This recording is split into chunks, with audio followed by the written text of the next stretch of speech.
تو کہتا ہے کہ معاویہ قابل تکریم نہیں ہے. آؤ قرآن سے پوچھو میرا معاویہ تو قرآن کے سپاروں میں چمک رہا ہے. اونچے سے جواد نقوی نے جو توہین کی ہے، میں آج اسلام آباد میں کھڑے ہو کر اپنے ملک کے اداروں سے اپنی حکومت سے گزارش کروں گا، آپ کا فرض بنتا ہے آپ اس کو قانون کے گرفت میں لے کے آئے. ایک ذاکر جس کو آپ بڑا معتدل سمجھتے ہیں اور شیعوں کے اعتدال کا چہرہ ہے، اس جواد نقوی نے ریحان طارق نامی ایک پوڈ کاسٹر کے پوڈ کاسٹ کے اندر یہ بکواس کی ہے کہ سیدنا امیر معاویہ تکریم کے قابل اور لائق نہیں ہے. کہاں ہے پیغام پاکستان؟ یہ دستاویز صرف اہل سنت کے لیے ہے. ہمارے مقدسات کی توہین کی گئی ہے. ہم حکومت سے، اداروں سے، مقتدر حلقوں سے کہتے ہیں پیغام پاکستان کو حرکت میں لائیں، اس کے اوپر مقدمہ درج کیا جائے، اس کو گرفتار کیا جائے، جو اس نے کہا اس کے تحت جو سزا بنتی ہے پاکستان کے آئین اور قانون میں اس کو حرکت میں لا کے اس کے خلاف کارروائی کی جائے. جب ہم پیغام پاکستان کی روشنی میں، آئین پاکستان کی روشنی میں، دستور پاکستان کی روشنی میں یہ مطالبہ کریں گے تو فرقہ واریت پھیلانے کا الزام بھی ہم پہ آئے گا. اس بدبخت کے اوپر نہیں آئے گا، یا جہلم کے اس دجال اور کذاب کے اوپر نہیں آئے گا، یا جہلم کے اس دجال اور کذاب کے اوپر نہیں آئے گا، یا جہلم کے اس دجال اور کذاب کے اوپر نہیں آئے گا جو دن رات سیدنا امیر معاویہ کے بارے میں ہردہ سرائی کرتا ہے. عمار کو فیہ باغیہ قتل کرے گا، وہ فیہ باغیہ جہنم کی طرف بلانے والا ہوگا. وہ جو جہنم کی طرف بلانے والا فیہ باغیہ جیلمی صاحب وہ کون سا ہے؟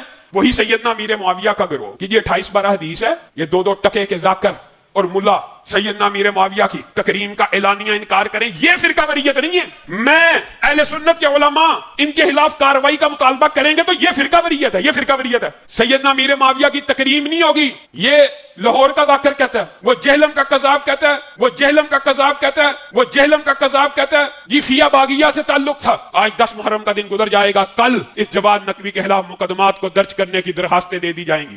علامہ سید جواد نقوی صاحب حفظہ اللہ تعالی کی جو پوڈ کاسٹ ہے اس میں ہمارے بھائی 24 نیوز سے انجینئر ریحان طارق صاحب حفظہ اللہ تعالی انہوں نے ایک کریٹیکل کوسچن کیا. وہ اس پوڈ کاسٹ میں 41 منٹ اور 25 سیکنڈ پہ انہوں نے سوال پوچھا کہ شیعہ حضرت معاویہ کی تکریم اور ادب کیوں نہیں کرتے. تو اس کے جواب میں جواد نقوی صاحب نے کہا کہ جو قابل تکریم ہوگا اس کا ادب ہوگا. اور پھر اس کو بریف کرتے ہوئے انہوں نے کہا کہ اہل سنت کے ہاں حضرت معاویہ رضی اللہ تعالیٰ عنہ کے حوالے سے، یہ رضی اللہ تعالیٰ عنہ میں کہہ رہا ہوں، انہوں نے نہیں کہا، نہ سوال پوچھنے والے نے کہا نہ جواب دینے والے نے، لہٰذا ان کی طرف اسے کوئی منسوب نہ سمجھے، یہ میں ہی کہہ رہا ہوں. تو انہوں نے کہا کہ حضرت معاویہ رضی اللہ تعالیٰ عنہ سے متعلق اہل سنت کے ہاں جو موقف ہے یہ بڑا سخت پایا جاتا ہے. اس پر ریحان طارق صاحب نے ان سے پوچھا کہ آپ کوئی ریفرنس دیں. تو ریفرنس کو ڈسکس کرتے کرتے خود ہی ریحان طارق صاحب نے ان کے منہ میں ایک لقمہ دیا اس حوالے سے کہ جس طرح آپ نے مولانا مودودی کا ذکر کیا. تو اس پر جواد نقوی صاحب نے کہا کہ مولانا مودودی رحمہ اللہ تعالیٰ کا موقف سخت ہے حضرت معاویہ کے حوالے سے. پھر انہوں نے خود کلیریفائی کیا کہ مولانا مودودی رحمہ اللہ نے ان پر لان تان نہیں کی، لیکن وہ ان کو خلفائے راشدین کے لیول پر نہیں رکھتے. وہ کیا پوری امت نہیں رکھتی، ظاہر ہے اس میں تو کوئی دوسری رائے نہیں ہے. پھر ریحان طارق صاحب نے ان سے پوچھا کہ شیعہ ذاکرین کا جو لب و لہجہ ہے حضرت معاویہ کے حوالے سے وہ بڑا سخت ہوتا ہے. تو جواد نقوی صاحب نے اس کے جواب میں کہا کہ میں اس ٹاپک کو ڈسکس نہیں کروں گا، وہ ایک الگ بات ہے. جب آپ تاریخ کو ڈسکس کریں گے تو علمی گراؤنڈز کے اوپر، حقائق کی بنیاد کے اوپر چیزوں کو ڈسکس کیا جاتا ہے. اس میں شخصیات کا جو قد کاٹ ہے اس کو سائڈ پہ رکھا جاتا ہے. اس کے بعد انہوں نے پھر یہ بتایا کہ جو اہل تشیع ہیں وہ اہل بیت علیہ السلام کے مکتب کو فالو کرتے ہیں، اور ان کے ہاں خلفائے ثلاثہ کے حوالے سے تو ایک کمپرومائز پایا جاتا ہے، کیونکہ مولا علی علیہ السلام، سیدنا حسن حسین علیہ السلام رضی اللہ عنہم اجمعین وعلیہم السلام اجمعین نے خلفائے راشدین کے حوالے سے ایک پازیٹیو جیسچر دیا ہے اور وہ کوآپریٹو رہے ہیں ان کے ساتھ. اور ساتھ ہی ساتھ انہوں نے کہا کہ امہات المومنین جو ہے ان کا ادب بھی اہل تشیع کے ہاں ضروری ہے، چونکہ ہمارے ائمہ اہل بیت نے ہمیں یہی سکھایا. البتہ جو لوگ اس کو فالو نہیں کرتے وہ ان کی اپنی غلطی ہے. پھر انہوں نے ایک جملہ بولا کہ جن سے اہل بیت کی دوستی ہے ان سے ہماری دوستی ہے، یعنی کہ خلفائے ثلاثہ امہات المومنین. اور جن سے اہل البیت علیہ السلام کی جنگ ہے، جس طرح کہ حضرت معاویہ رضی اللہ تعالیٰ عنہ، ان سے ہماری بھی جنگ ہے. اس میں حضرت طلحہ، زبیر اور عائشہ رضی اللہ عنہم اجمعین وعلیہم السلام اجمعین شامل نہیں ہے، کیونکہ انہوں نے وڈرا کر لیا تھا جنگ جمل کے بعد، انہوں نے معذرت کر لی تھی، لہٰذا وہ اس کیٹیگری میں فال نہیں کرتے جس کیٹیگری میں جنگ صفین والے یا جنگ نہروان والے خوارج فال کرتے ہیں. اور حیران کن بات ہے، انہوں نے ساتھ یہ بھی بولا کہ حضرت عثمان غنی رضی اللہ تعالیٰ عنہ شریف النفس انسان تھے، ان کو شہید بھی کہا، رضی اللہ عنہ بھی کہا. اور انہوں نے یہ کہا کہ بنو امیہ کے گورنروں نے حکومت کو حاصل کرنے کی خاطر پرماننٹلی ایک سیاسی جماعت بنو امیہ کی بن چکی تھی، اور چونکہ نبوت بنو ہاشم میں آئی تھی تو وہ چاہتے تھے کہ یہ پرماننٹلی ہمارے پاس معاملہ آ جائے. تو اس بنیاد کے اوپر انہوں نے حضرت عثمان غنی رضی اللہ تعالیٰ عنہ کو یوز کیا اس حوالے سے کہ ان کے ریفرنس سے غلط باتیں لوگوں تک پہنچائیں, جس کی وجہ سے رعایا ان کے خلاف ہوئی اور الٹیمیٹلی وہ شہید ہوئے. اور یہ بات بالکل ٹھیک ہے اور الحمدللہ میں نے اس کو بخاری مسلم سے ثابت کیا ہوا ہے. آج بھی میں انشاءاللہ تعالیٰ اسے ڈسکس کروں گا. حیران کن بات انہوں نے جو اس میں ایک اور کی کہ ایک تو سیدنا عثمان کو شہید کہا اور رضی اللہ عنہ بھی کہا, اور یہ وہ اہل سنت کے ریفرنس سے نہیں خود کہہ رہے تھے, کیونکہ میری ان سے پھر اس ٹاپک پہ بعد میں تفصیلاً گفتگو بھی ہوئی, اور اس سے پہلے بھی ان کی کافی ساری ویڈیوز ہیں جن میں خلفائے ثلاثہ کے حوالے سے وہ صحیح موقف رکھتے ہیں جو اہل تشیع کا ہونا چاہیے, غالی رافضیوں والا موقف وہ نہیں رکھتے. پھر انہوں نے اس میں یہ بھی ڈسکس کیا کہ اگر آپ یہ بات کریں گے کہ حضرت معاویہ رضی اللہ تعالیٰ عنہ کی توہین ہمارے ممبروں سے بعض غالی قسم کے لوگ کرتے ہیں, تو اس کی بنیاد جو ہے وہ بنو امیہ ہیں. انہوں نے لان تان کا سلسلہ مولا علی پر شروع کیا اپنے دور ملوکیت کے اندر, اور اس کا ریاکشن پھر اس طریقے سے سامنے آیا. یہ ریاکشن ہے, ابتدا جو ہے وہ بنو امیہ کی طرف سے ہوئی. یہ بات بھی ان کی بالکل درست ہے, انشاءاللہ میں آج اس کو ڈسکس بھی کروں گا. اور اینڈ پہ انہوں نے اس کو کنکلوڈ کرتے ہوئے کہا کہ کبھی بھی ائمہ اہل البیت علیہ السلام نے اپنے مخالفین کے حوالے سے کبھی نیگیٹو کوئی زبان استعمال نہیں کی, ایون ان مخالفین کے بارے میں جن سے وہ دشمنی بھی رکھتے تھے, یعنی کہ بنو امیہ کے وہ لوگ جو کہ سیدنا علی سے بغض رکھنے والے تھے, ان کے بارے میں بھی کوئی نیگیٹو جملہ کبھی ائمہ اہل البیت نے استعمال نہیں کیا, کوئی گالی گلوچ والا معاملہ نہیں کیا, صرف علمی اختلاف کیا. اب یہ جب ویڈیو سامنے آئی تو لوگوں نے صرف وہ ایک جملہ کاٹا کہ جی جواد نقوی صاحب نے کہہ دیا کہ حضرت معاویہ رضی اللہ تعالیٰ عنہ کی کوئی تکریم نہیں ہے, وہ تکریم کے قابل نہیں ہے. ایک پورا مقدمہ انہوں نے بیان کیا تھا, اس میں سے اگر آپ پک اینڈ چوز کرنا شروع کریں گے تو پھر آپ کچھ رزلٹ چاہیں وہ نکال سکتے ہیں. جبکہ میں نے جو آپ کو بیان کیا یہ ساری پوڈ کاسٹ ان کے اپنے آفیشیل چینل کے اوپر رکھی ہوئی ہے, آپ سن لیں, یہ پورا مقدمہ اس طریقے سے بیان ہوا ہے. خیر, ریحان طارق صاحب اور ان کا جو ٹی وی چینل ہے وہ پینک کر گیا, انہوں نے آلموسٹ 36 گھنٹے کے بعد اس ویڈیو کو ڈیلیٹ کر دیا, حالانکہ آلموسٹ کوئی 1.5-2 لاکھ ویوز آ چکے ہوئے تھے.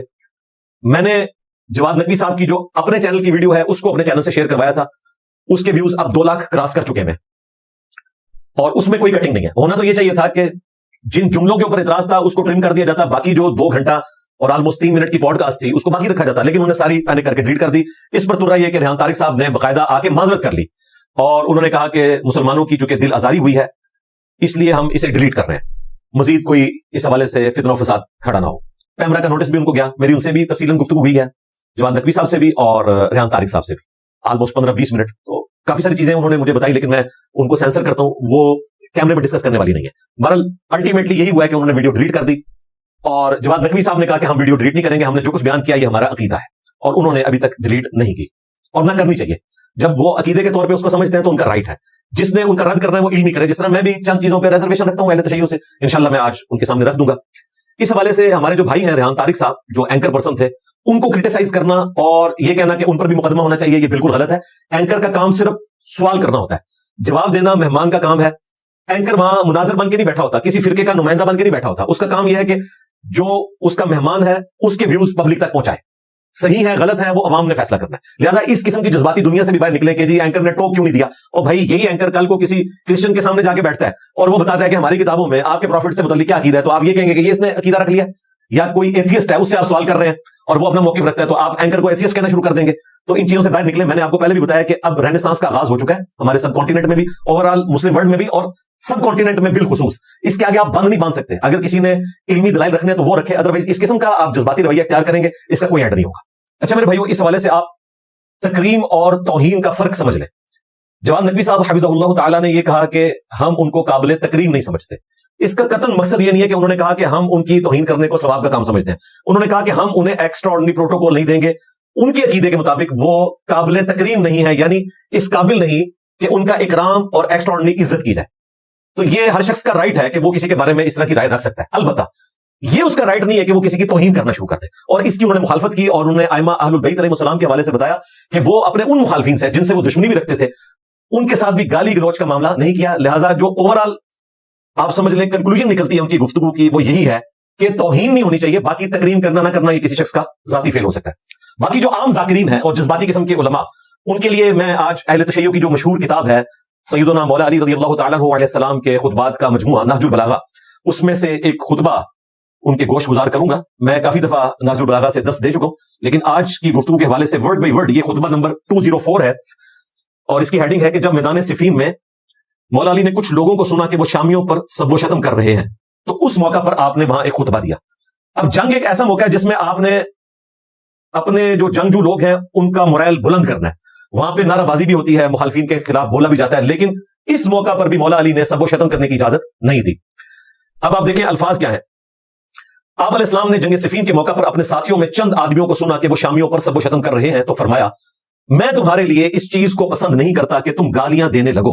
اگر تم ان کے کرتوت کھولو اور ان کے صحیح حالات پیش کرو تو یہ ایک ٹھکانے کی بات اور عذر تمام کرنے کا صحیح طریقہ کار ہوگا.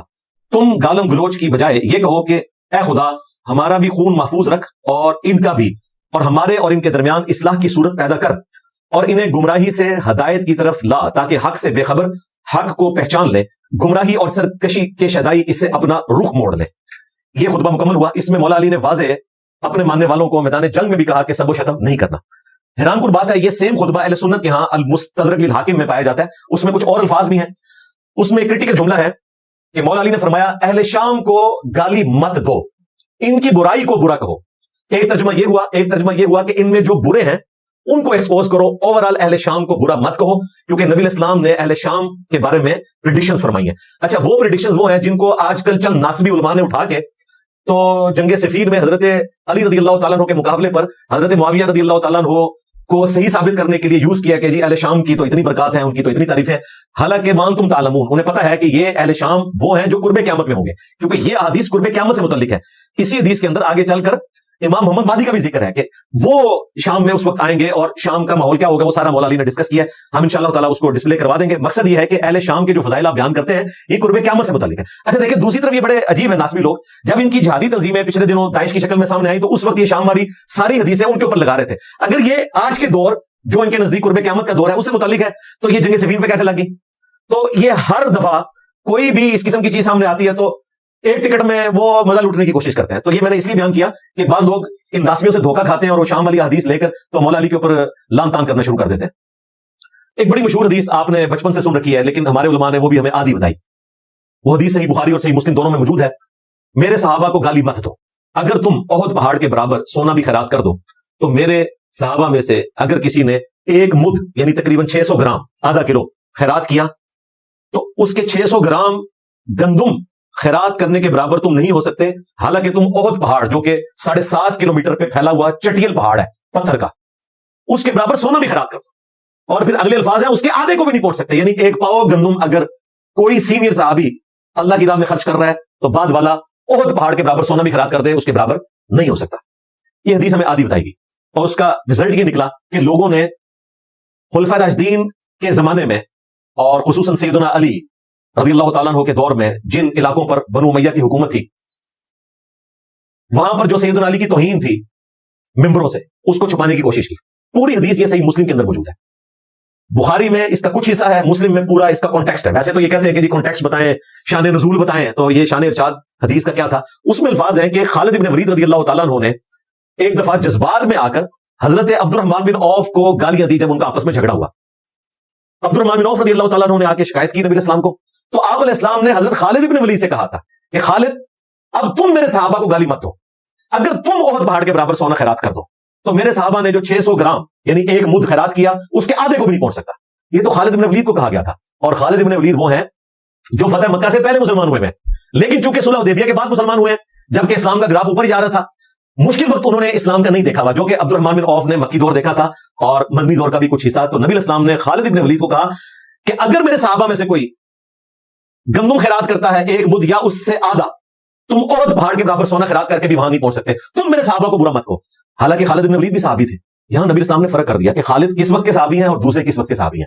اب مجھے بتائیں, اگر خالد بن ولید جو کہ صحابی ہیں انہیں یہ اجازت نہیں کہ کسی سینئر صحابی کو گالی دیں, اور وہ اپنے اعمال میں کبھی بھی عبد الرحمن بن عوف کے برابر نہیں ہو سکتے احد پہاڑ کے برابر سونا بھی خیرات کر کے, تو یہ ذرا کیلکولیشن کریں, یعنی ایک پاؤ گندم کی قیمت نکالیں اور 7.5 کلومیٹر پہ پھیلے ہوئے احد پہاڑ چٹیل پتھروں کا, اس کے برابر سونا کیلکولیٹ کریں. دنیا کا سپر کمپیوٹر بھی فیل ہو جائے گا اس کی قیمت نکالنے کے لیے کہ وہ سونے کی قیمت کیا بنے گی. تو کروڑوں اربوں خالد بن ولید ہوں, ایک عبد الرحمن بن عوف کو نہیں پہنچ سکتے. اور مولا علی ان کو تو آپ چھوڑ دیں کہ ان کا مرتبہ کس بڑے لیول کا ہے. تو بیسیکلی صحابہ کرام کو ڈرایا گیا تھا کہ تم نے یہ کام نہیں کرنا, لہٰذا اولین مخاطب اس کے صحابہ کرام ہیں. اگر صحابہ میں سے کوئی صحابی یا اس کے انڈر کسی دوسرے صحابی کو گالی گلوچ کا معاملہ کیا جاتا ہے تو وہ بڑا مجرم ہے. آج کا جو مسلمان ہے وہ کم مجرم ہے کیونکہ اس نے وہ وقت نہیں دیکھا ہوا. اور اسپیسیفکلی حدیث